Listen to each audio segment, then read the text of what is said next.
The 48 Laws of Power by Robert Greene is a masterclass in understanding the dynamics of power, influence, and strategy.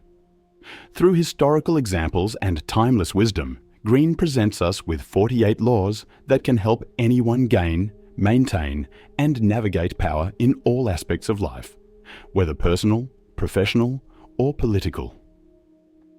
The book is packed with practical lessons on manipulation, defense, and negotiation, all wrapped up in the stories of historical figures who shaped the world with their strategies. So, let's dive into some of these laws and see how they can be applied to help you wield power more effectively in your life. The first laws: never outshine the master, and never put too much trust in friends. Right from the start, Greene introduces two powerful concepts: never outshine the master, and never put too much trust in friends. The first law suggests that you should always make those above you feel superior. If you outshine them, you risk making them feel insecure, which could lead to your downfall. A great example is how Leonardo da Vinci, though a genius, would always ensure that his patrons felt they were the ones responsible for his success. The second law highlights the danger of relying too much on friends.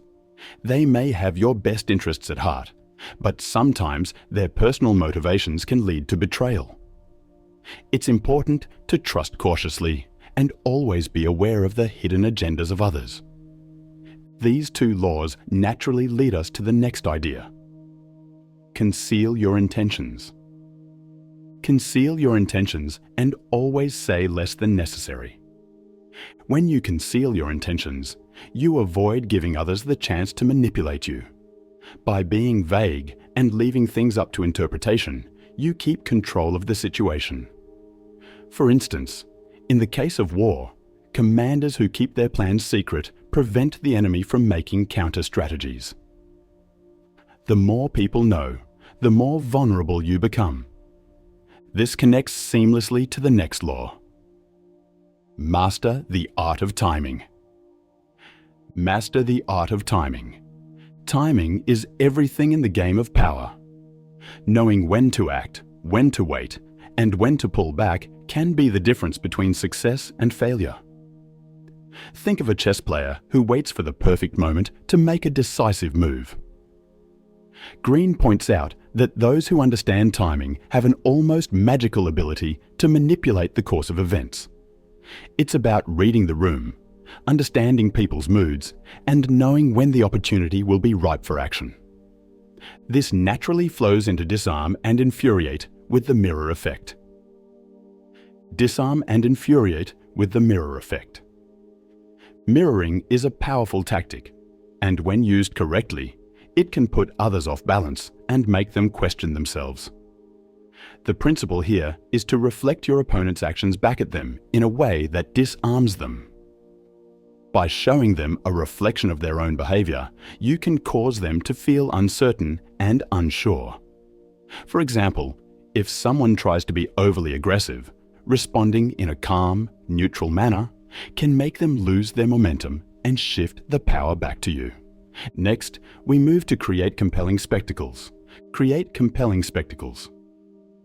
Creating a spectacle allows you to draw attention, not through words, but through dramatic actions or grand gestures that leave a lasting impression. This is the idea behind powerful public figures or leaders who understand that perception is everything. The more you can create awe, the more you can control the narrative and influence how others see you. Think of extravagant political rallies or corporate advertisements. These spectacles can change people's perception of a person or a brand instantly. And this leads us to keep others in suspended terror. Cultivate an air of unpredictability. Cultivate an air of unpredictability. Being unpredictable keeps people on their toes. If everyone knows what to expect from you, you lose your element of surprise, and people will be less inclined to follow your lead. By keeping people guessing about your next move, you maintain control of the situation. Just like a strategist on a battlefield, unpredictability can disorient your opponents and give you the upper hand. This ties directly to do not build fortresses to protect yourself. Isolation is dangerous. Do not isolate yourself. Stay involved with the world. While it may seem like a good idea to retreat from society and isolate yourself to protect your power, this is actually a dangerous move. Isolation can cause you to miss key developments or lose touch with vital information. A true master of power stays connected, continuously observing and engaging with the world around them. Even leaders who build great empires always stay involved in the daily workings of their businesses or governments, never disconnecting entirely. Know who you're dealing with. Do not offend the wrong person. Knowing the right people to associate with is another law of power. You must understand the personalities and emotions of those around you. Offending the wrong person can have disastrous consequences. Greene uses examples of historical figures who, by failing to understand who they were dealing with, made fatal errors. The key here is understanding when to be polite and when to stand firm in your boundaries. This leads us to infectiousness of the group mind. Infect the group mind. Get others to follow your path. This law emphasizes the power of groupthink. By influencing a group's collective mindset, you can guide the direction of an entire movement or organization. The key to this is understanding human nature. People are often followers, not leaders. By setting a clear direction and rallying people around your cause, you can harness the collective power of many to achieve your objectives. Use absence to increase respect and honor.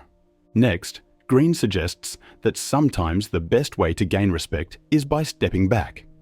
Absence creates desire, and the less available you are, the more people will value your presence.